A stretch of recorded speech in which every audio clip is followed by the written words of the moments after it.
बिलासपुर में कांग्रेस नेता और शहर कांग्रेस उपाध्यक्ष अकबर खान के खिलाफ आखिरकार पुलिस अपराध दर्ज कर लिए है। कांग्रेस नेता के वीडियो वायरल होने के बाद पुलिस कार्रवाई न करे है। दरअसल शहर कांग्रेस उपाध्यक्ष और कांग्रेस नेता अकबर खान के एक वीडियो वायरल हुई, जेमा कांग्रेस नेता सिविल लाइन थाना में बैठ के फोन में कोई ला मारे के धमकी देवत हुए गाली गलौज करत नजर आवत है। अतका ही नहीं, कांग्रेस नेता अपन ही पार्टी के शहर विधायक शैलेश पांडे और पर्यटन बोर्ड के अध्यक्ष अटल श्रीवास्तव के नाम लेके घलो गाली गलौज करत दिखिस।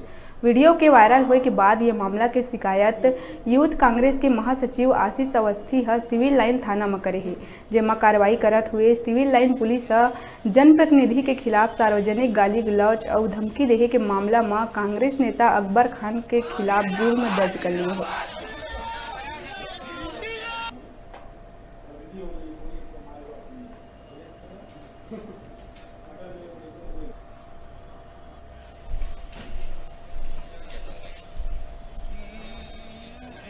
थाना सिविल लाइन में जो प्रार्थी आशीष अवस्थी की तरफ से एक आवेदन दिया गया था कि थाना सिविल लाइन परिसर में अकबर खान के द्वारा माननीय विधायक महोदय और पत्रकार लोगों के विरुद्ध में गाली गलौज करने का इस आवेदन पर थाना सिविल लाइन में 294, 506 का अपराध दर्ज कर विवेचना में दिया गया। बेरा है छोटकुन ब्रेक लेके आप मन बने रहा न्यूज़ 36 छत्तीसगढ़ के आवाज के संग।